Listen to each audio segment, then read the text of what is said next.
public interest activist, four-time presidential candidate Ralph Nader has joined me many, many times over the years to talk politics and his proposed policies for banking and tax reform, wealth distribution, and America's role in the world.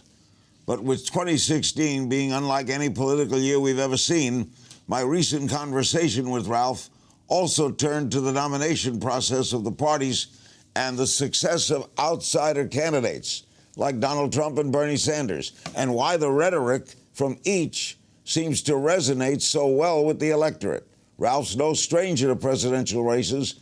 He's run for the Oval Office 4 times, twice as the Green Party candidate, also as an independent candidate in 2004 and 2008, and he joined me from Washington, D.C. for a wide-ranging conversation. Here's that interview. What has been your general reaction to the election so far?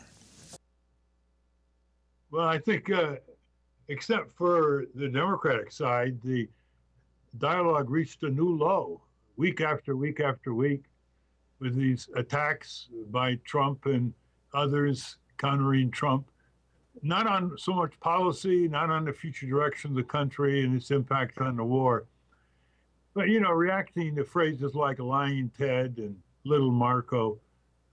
I've never seen anything like it. I don't think there's an example in American history where there is this constant personalization and negativity by the Republicans, and apparently it worked for Donald Trump.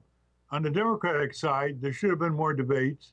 I think the Democratic National Committee was tilted in favor of Hillary, which meant fewer debates, not more debates, and they were placed at a time when they could have gotten a maximum audience. They pitted them against some popular sports events in some cases. But here's Bernie Sanders. He starts out with 3%, Larry. Senator from a little state in Vermont, had no money, refused at the outset to take PAC money or super PAC. And now he's higher in the polls against Trump than Hillary. And I think personally, he would have won against Hillary if you had an open primary and independent voters were able to vote instead of the closed primaries in such states, big states as New York, Pennsylvania, Connecticut, and other states.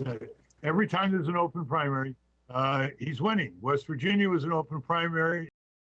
He won. Independent voters are overwhelmingly for Bernie. So it's quite an achievement, isn't it? How do you explain this year two candidates so different, one on the left, one, I guess, partially on the right, both anti-establishment, Sanders and Trump, coming to such prominence? Why? I think first, they appear authentic, and only one, I think, is authentic, Bernie Sanders. But tell it like it is, Donald. You say what's on your mind. You don't get politically correct self-censorship. And that appealed. I think he got huge excess media compared to the other Republican candidates. And he became more outrageous the more attention he got. Then the other thing is, he's rich. People like rich candidates. They think they can't be bought. He said he's not taking special interest money. There are a lot of people who like that. And he says he's going to take on the people who are selling out America or cutting bad trade deals. He's the father authority figure. Don't worry, I'm going to get you jobs. I'm going to protect you from all these immigrants, build a wall.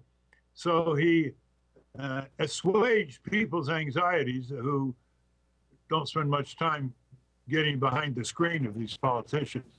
Bernie, I think, is the real thing. He's scandal-proof, amazing. All these years, no scandals. He's gaffe-proof. I mean, even you, Larry, couldn't get him to produce a gaffe. He's very well disciplined, and look how far he's gone. He could have beat Hillary if there were open primaries and those rigged super delegates, 25% of the total, weren't Hillary's cronies. And look how close he came. Is Hillary a disappointing candidate to you? Very much so. I think, well, first of all, she has the second highest unfavorability ratings nationally, second only to Donald Trump, and they both set records for recent decades for unfavorability ratings. Why is she unattractive to people? Her resume would say she's the most qualified person ever to run. I think she says one thing and does another. She sweet talks people on the campaign trail, but people know that she's been paid $5,000 a minute to give speeches to big bankers and other corporate conventions in closed-door session, where presumably she, as the Wall Street Journal reported, gushed to them and said things to them she didn't want to say publicly, which is why she's not releasing her transcripts. I got a hold of the Harry Walker Lecture Agency transcript, Larry, not the transcript, the contract for on behalf of Hillary, and right in the contract it says that the sponsor, namely, say, the banking conventions or the Goldman Sachs people, were required to pay a stenographer $1,000 for a stenographic record for the exclusive use of Hillary Clinton. So she's got it, and she keeps delaying, says you won't give it out unless everyone else does. Well, Bernie said, I don't give these speeches, so you don't have me to use an excuse. And certainly Trump doesn't give high-paid speeches in closed doors before business conventions. So that's why. And she's also a militarist. She overrode Secretary of State Gates' opposition to toppling the government, the dictatorship in Libya. Look at the chaos now. And she voted for the war in Iraq. She's never met a weapons system or a war she hasn't liked. So, you know, you can't come on sweet and nice on behalf of single moms and kids when you're a militarist and a corporatist in real political life. If it's Hillary versus Trump in November, don't you have nowhere to go but her?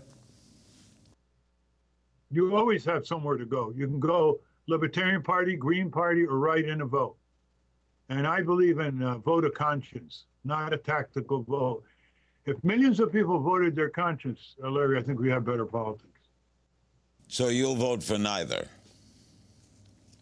Well, I never flagged my vote. Not even on the 3-hour radio show of Larry King when people had longer attention spans, huh, Larry? Do you believe Hillary when she says climate change will be a priority if she's president? Probably, if she can stand up to the oil, gas, coal industry and the nuclear industry. She certainly understands the issue. There's no doubt about that. I suspect she'd have a higher priority on that than Trump. Do you think the environment's been discussed enough in these campaigns?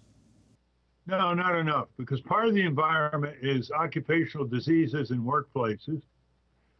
Gases, fumes, particulates. The other is more rigorous regulation of coal plants and auto companies. They're not talking about that. And of course, stopping fracking. Now, she was for fracking. Now she's saying we should be very careful with fracking. But that's part of the wishy-washiness that she projects to an increasingly distrustful voting public. What is your opinion of the Bernie or bust movement? Well, that's going to be very serious for the Democrats, because if she does not treat Bernie fairly at the convention and seriously consider his rules reforms like superdelegates and other things, she's going to alienate millions of Bernie followers, and they can stay home. You know, enough people stayed home in 2010 after Obama's win in 2008 to cause a landslide loss in the House of Representatives to the Democrats. So she's got to be very, very careful here with Bernie's millions of followers, many of them young. Easy for young people just to stay home if they're dismayed or disgusted. Well, Bernie has verbally said he could never support any of the Republicans. Don't you think he will support Hillary if she's the nominee, and that he will ask his supporters to do the same? He will do that, but I don't think he's going to go all over the country like a toady, mouthing plaudits every hour on behalf of Hillary. I think he's better advised, and I wrote a column on this, which people can get free every week on nader.org, that basically said, what is the long-range rebound for Bernie Sanders? And I think it's leading a civic mobilization with big rallies in the fall on his agenda and more, where he would then be able to address large rallies regionally around the country. Now, these rallies do not have to be for a particular candidate. They can say to the political establishment, we the people, including left, right, we want these changes. We want these redirections. I don't care who listens, whether it's Trump or Hillary or anybody. We're telling you, Washington, D.C., you better heed us. That's what I think he should do. Does he get a big voice at the Democratic convention in Philadelphia? Yes, they're going to give him a prime time slot. That's sort of the SOP. But you know, how many people remember prime time speeches at conventions, Larry? That's not much of a concession, and I don't think he's going to accept only that. He's going to be much more demanding. I mean, just put yourself in his place. He feels he could have beat her if the rules were fair. That is, if all delegates were elected, not selected as superdelegate cronies of Hillary. That's 25%. Or closed primaries. He could have won with open primaries. So he's going to be pretty upset, pretty determined. He's going to support the nominee, whoever the nominee is for the Democratic Party. But he's going to want a lot more. And we're having a big civic mobilization just at the right time, May 23, 24, 25, 26, at Constitution Hall in Washington, D.C., to jumpstart the arousal and intensification of the civil society. You know, the civil society is kind of removed from the election process. The Sunday shows on TV, they don't want to hear from citizen groups who know what's going on, who know the best about what's for this country. It's all politicians and their consultants. So I think this is going to be the Super Bowl of citizen action. And is there community? I can go to breakingthroughpower.org and see about tickets. And if you can't afford them, we have a lot of scholarships. Breakingthroughpower.org. And that's when? May 23, Monday, 24, 25, 26. One is on breaking through power, how 18 groups have done it for decades. One is on breaking through the media that excludes serious content increasingly. It's not like the old days even. We had Phil Donahue, had Larry King, you had Johnny Carson, had Gore Vidal on Empire several times. Can you imagine Jimmy Fallon today doing that? And day 3 is breaking through war, waging peace over waging war with a lot of veterans and veteran scholars and peace groups. And Phil Donahue is going to be there. Patti Smith's going to be there. Wow. And the day 4 is breaking through Congress with a citizen summons we want to spread in all congressional districts, where the citizens summon the senators and representatives to organize town meetings for action. So that's why we call it the Super Bowl of civic action. And that's in Washington at Constitution Hall? That's right. Storied, historic Constitution Hall, the greatest gathering of civic activist groups on more issues, subjects, redirections, and reforms ever in American history. Do you think Bernie will get some planks in the Democratic platform? Well, here's what he wants. I think he wants full Medicare for all with free choice of doctor and hospital. He's not going to get that. I think he wants a Wall Street speculation tax. He's not going to get that. He wants a $15 minimum wage. He may get it spread over 10 years. Hillary's already at 12, and that took some doing, by the way, over recent years. And so he may get that. He wants to revise the trade agreements. He'll get rhetoric on that. Hillary's very good with Bernie mimic rhetoric. He'll get rhetoric. But as you know, Larry, from your long experience in politics, it doesn't matter what's in the platform. Sometimes it's not worth the paper it's written on.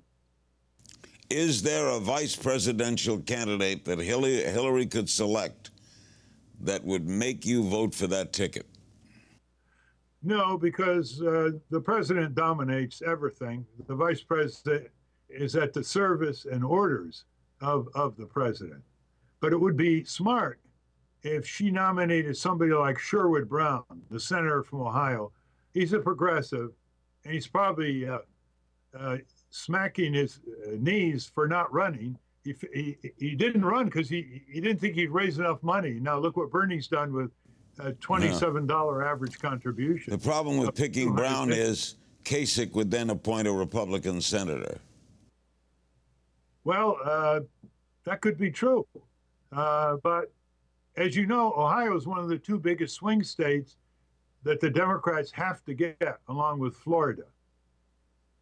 Do you ever regret running? I regret not winning. Bush took a lot of votes from me. So did Gore. That may sound like a joke, but if we all have equal right to run for election, we're either all spoilers of one another because we want all votes from one another, or none of us are spoilers. But you changed the Constitution. No, you changed the world. Don't you ever say to yourself, if I didn't run, Gore would be president. If Gore were president, there probably would have been an Iraq war. No, because 250,000 Democrats in Florida voted for Bush, and Gore and Clinton bombed Iraq in the late 1990s, as you know, from time to time.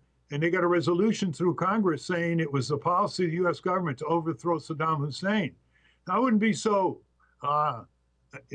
eager to conclude that after 9/11, Gore wouldn't have done the same thing. But the point is that the Democrats could have stopped George Bush. They had the filibuster votes to stop him from invading Iraq and to stop him from those tax cuts for the wealthy and the corporations in 2001 and 2. So they're the ones who have the votes. I think Gore, by the way, if he was on your program, Al, and you asked him that question, he'd say, I don't begrudge the Green Party. I think I lost because of the Supreme Court. 5-4, Republicans did him in. Gore won the popular vote by 500,000, lost the Electoral College, which is antiquated and should be abolished. And I think he would point to Florida as a series of stolen votes by the Republican state government and Katherine Harris, not to mention he was sabotaged by 250,000 Democrat voters in Florida who voted for Bush. He's quite fair-minded, actually, on this. Ralph, it's always great talking to you. It's going to be a great event in Washington. I salute you. Thank you. If you're in Washington, drop by. We'll beat the drums for you, Larry. I'll try to get there. Thanks, Ralph. Thank you.